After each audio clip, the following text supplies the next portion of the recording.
আসসালামু আলাইকুম। আমার গার্ডেনিংয়ে অনেকেই জানতে চেয়েছেন গোবর সার সম্পর্কে।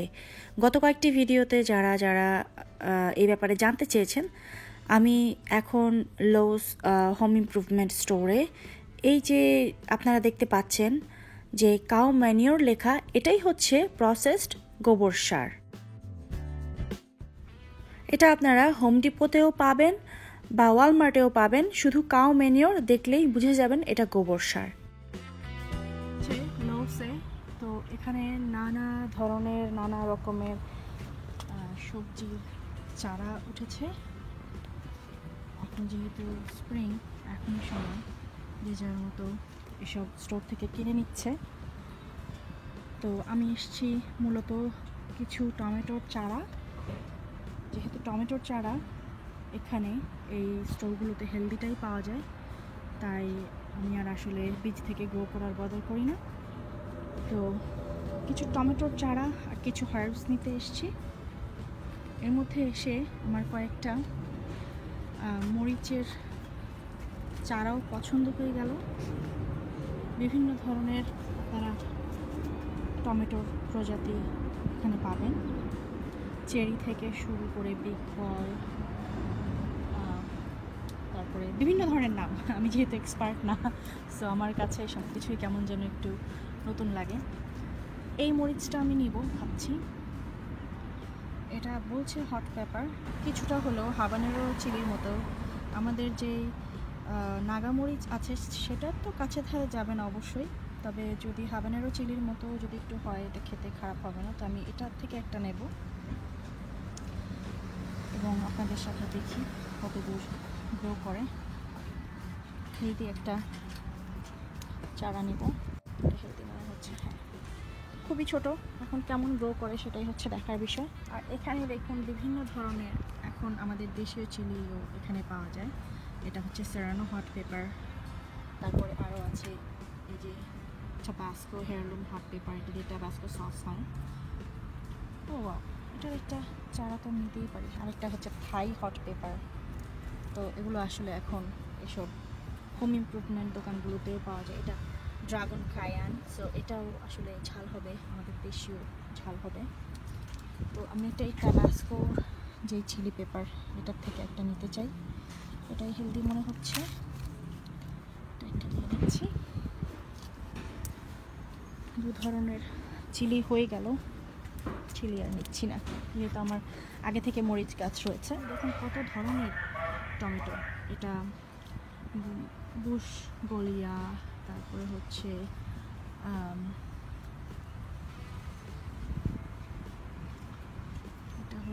এটা লেমন গ্রাস। ও লেমন গ্রাস তো নেওয়া যায়, একটা লেমন গ্রাস নিতে চাই। বেটার বুশ, তারপর হচ্ছে হাস্কি রেড চেরি, তারপরে এগুলো চেরি, তারপরে হচ্ছে বিগ বিফ, তারপর বেটার বয়, অনেক ধরনের এইখানে আছে। তো আমি এখান থেকে যেটা নেব সেটা হচ্ছে এটা নিতে চাই, যেহেতু টেক্সাসে অনেক গরম। এটা আমি পরে দেখলাম এখানে লেখা আছে হিট মাস্টার, অ্যান্ড এটা হচ্ছে heat tolerant, specially bred for hot humid climate which is Texas.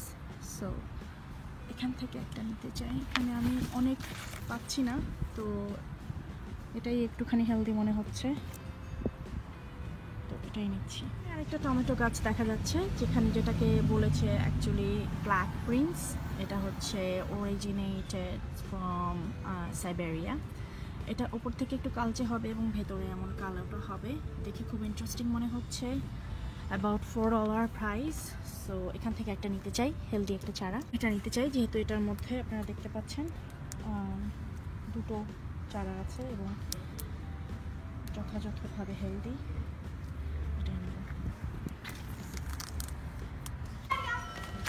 তো সকালবেলা যেই প্লান্টগুলো কিনে নিয়ে আসলাম, চারাগুলো, এই যে টমেটোর চারা দেখতে পাচ্ছেন, এটা লেমন গ্রাস, এটা একটি টমেটোর চারা, এটা আরেকটা জাতের। এখানে দুটো টমেটোর চারা, যেটা আমি দেখালাম যে সাইবেরিয়ার জাতি এবং একটু কালচে টাইপের, আর এই হচ্ছে সেই হট পেপার। তো এগুলো আমি এখন লাগাবো। আমি সাধারণত টমেটো প্রতি বছর যেখানে লাগাই সেই জায়গাটা আমি কিছু রাখি, এতে করে যেটা হয় যে জায়গা নষ্ট হয় না বা প্রতি বছর আমার চিন্তা করতে হয় না। আর ব্যাকইয়ার্ডও খুব অর্গানাইজ থাকে, অনেক বেশি অর্গানাইজ করে আমি রাখতে পারি না যদিও আমার 3টা বাচ্চা। এখানে এটা একটা ফলের গাছ, আমি নাম জানি না, এটা একটা হিস্পানিক বাসা থেকে আমি নিয়ে এসেছি। এত মজার ফলটা, একদম লিচুর মতো এবং খেতে অনেক মজা। তো সেই ফলের সেই বীজ এনে আমি এটা চারা করেছি এবছর, তো এটা এখানে দিয়েছি। এটা শীতে মরে না এবং খুব মজার একটা ফল হয়। এটার নামটা আমি যদি কখনো উদ্ভাবন করতে পারি বা উদ্ধার করতে পারি তাহলে আপনাদের সাথে শেয়ার করব। গন্ধরাজ কিনেছি আজকে, আপনারা দেখতে পাচ্ছেন যে অনেক ফ্লাওয়ার বার্ডস এখানে, অনেক অনেক অনেক অনেক। এবং এই গন্ধরাজটা সারা সামার জুড়ে অনেক অনেক ফুল দিবে একসাথে। এটাতে বলা আছে যে একসাথে 6 থেকে 10টা পর্যন্ত ফুল ফোটে, দেখতে খুবই সুন্দর। তো এটা কোথায় লাগাবো এখনও জায়গা ঠিক করিনি, তো এটা এখানেই থাকছে। টমেটোর জন্য আমি যেটা করি সেটা আপনারা দেখতে পাচ্ছেন। এখানে আমি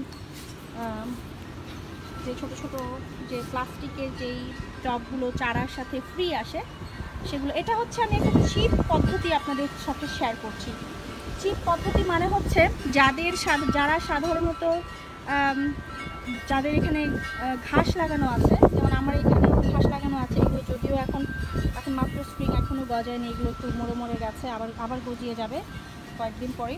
তো ঘাস কাটার সময় সবচাইতে যেটা সমস্যা হয়, বিশেষ করে ভেজিটেবল গার্ডেন যাদের আছে, স্পেশালি যাদের টমেটো, বেগুন এই টাইপের চারা থাকে, ঘাস কাটার সময় ঘাসের মেশিন কিন্তু সেই লনমোয়ার সেটা সেই নরম জাতের সবজির গাছগুলোকে কেটে ফেলে। তো এই জন্যে এভাবে লাগিয়ে দিলে এটা খরচও পড়লো না কোনো, আবার এলিভেটেড থাকলো গ্রাউন্ড থেকে, আর আপনারা ঘাস এখান থেকে কেটে পরিষ্কার রাখতে পারবেন, সারাউন্ডিংস ক্লিন থাকবে। আর ভেতরে ক্লিন কীভাবে রাখতে হয়, কীভাবে গাছের গোড়ায় ঘাস যেন না ওঠে সেটা ব্যবস্থা করতে হয় অনেকেই জানে, বাট যারা নতুন গার্ডেনার আশা করি তাদের আজকের টিপসগুলো হেল্প হবে। তো আমি এখানে টমেটো চারা লাগাবো, এখানে লাগাবো, এবং এখানে আরেকটা গর্ত করবো। কীভাবে আমি এই জিনিসগুলো করেছি সেটা আমি আপনাদেরকে দেখাচ্ছি। এটা কিন্তু টব ঠিকই, কিন্তু এটা নিচ থেকে গোল করে রাউন্ড করে কাটা। তো টমেটোর শেকড় বা যে কোনো ভেজিটেবলের শেকড় কিন্তু একদম সরাসরি মাটিতে চলে যাচ্ছে। এটা আমার গত বছরের করলার মাচা, তো এখানে আমি এবছরও করলা লাগাবো। এগুলো হচ্ছে টমেটোর স্কেটস, সো এটা টমেটোর চারাকে সোজা রাখতে সাহায্য করে। এগুলো আমি তুলে ওখানে রেখেছি। এখন এখানে এবছর আমি করলার যেই বীজ লাগিয়েছি সেখান থেকে চারা উঠলে এখানে লাগাবো। এখানে আবার করলা হবে। এগুলো আমি কিছুটা পরিষ্কার করেছি বা কিছু পরিষ্কার করিনি, কারণ হচ্ছে মাচা থাকতে তাহলে এটা সাহায্য করবে, নতুন করে কিছু করতে হবে না। আর এটা হচ্ছে এখানে লাউ করি, তো এটা একটু নিচু করে করেছি। এখানে লাউ হয়, এখানে লাউয়ের চারা লাগাই, এখান থেকে লাউ যায়। এই হচ্ছে ওটা হচ্ছে নাশপাতি। আর ওই দিকটাতে যে আরেকটা কর্নারে মাচা দেখা যাচ্ছে সেটা হচ্ছে শিমের। তো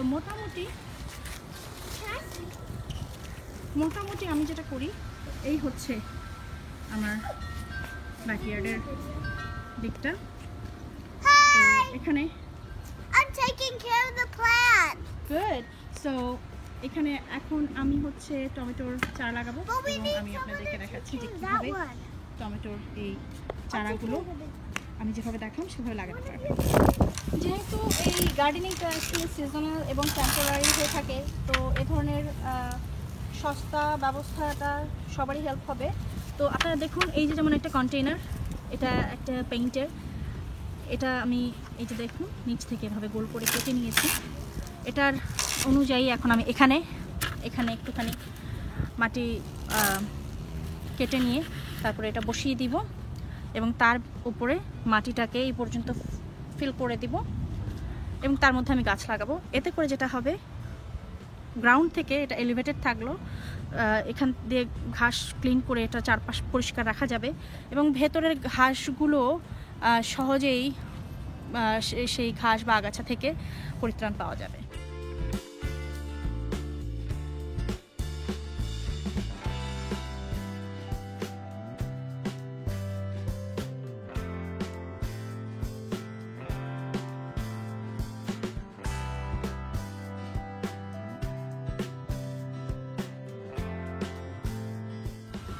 এটা মোটামুটি এখন এখানে লক হয়ে গেছে। এখন এই চারপাশটা এই মাটি দিয়ে চাপা দিয়ে সমান করে দিব। আমার এই টবে গোবর সার মেলানো কিছু মাটি আছে, সেগুলো আমি এখন এখানে দিয়ে দিব।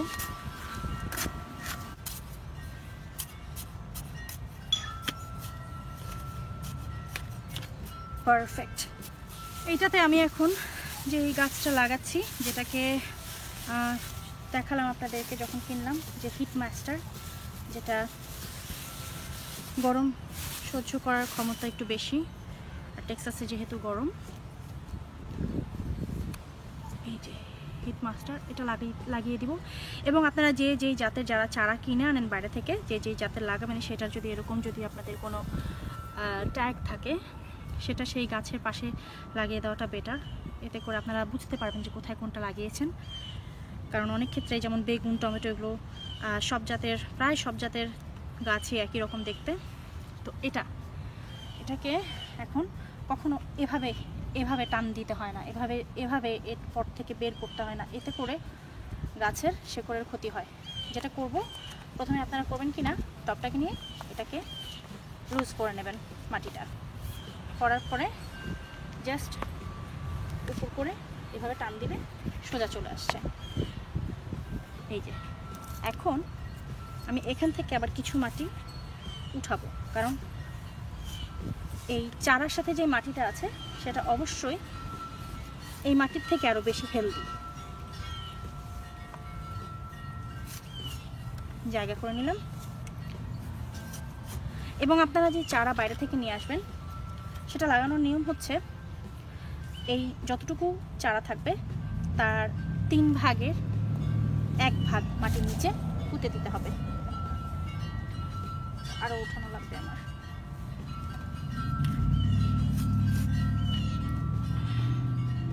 আসলে আমি মাটিগুলো পরে দিলেই পারতাম। আমি যে এক্সপার্ট না, এটাই হচ্ছে তার প্রমাণ। হয়ে গেল। এখন এটার মাটি দিতে হবে।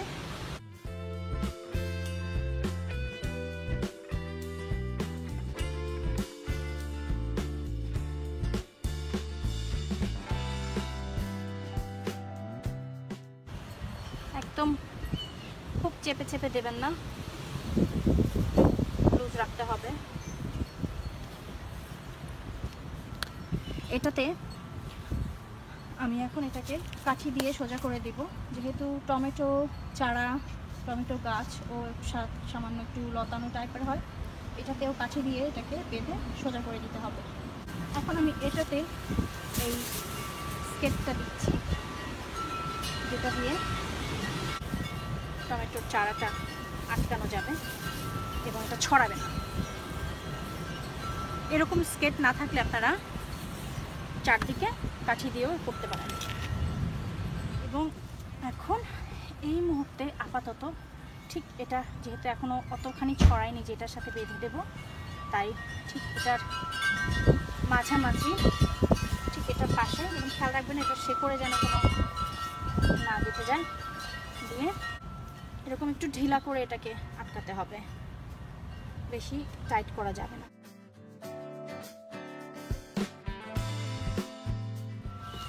কাল সকালেই এটা তরতাজা হয়ে যাবে এবং আপনাদেরকে অবশ্যই ফলো আপ দেখানো হবে যে কেমন হচ্ছে।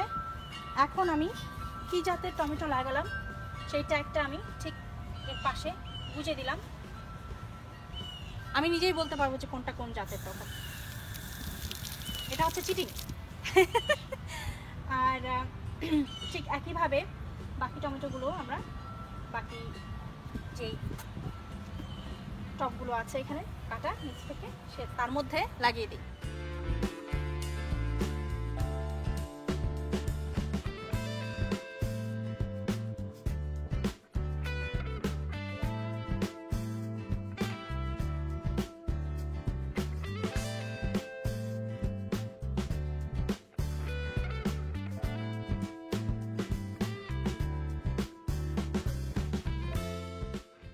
ব্যক্তিগত টুকিটাকি গার্ডেনিং থেকে আমি যেটা শিখেছি সেটা হচ্ছে যে কোনো ধরনের সার বা অন্যান্য যে সমস্ত যেই ভাইটামিনস আছে তার থেকে সবচাইতে বেশি উপকারী এবং সবচাইতে বেস্ট উপায় হচ্ছে গোবর সার ব্যবহার করা। সেটা আপনারা সরাসরি গোবর থেকেও নিতে পারেন অথবা যেই প্রসেসড গোবর সার আমি দেখালাম সেটাও ব্যবহার করতে পারেন। দর্শক, দেখে নিলেন আমার টুকিটাকি গার্ডেনিং।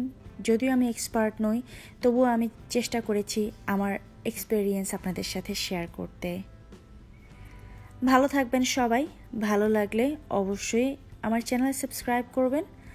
মূলত আমার চ্যানেল হচ্ছে রান্নার, আর এই গার্ডেনিংটা আমার সিজনাল শখ মাত্র। Happy gardening everyone. আল্লাহ হাফেজ।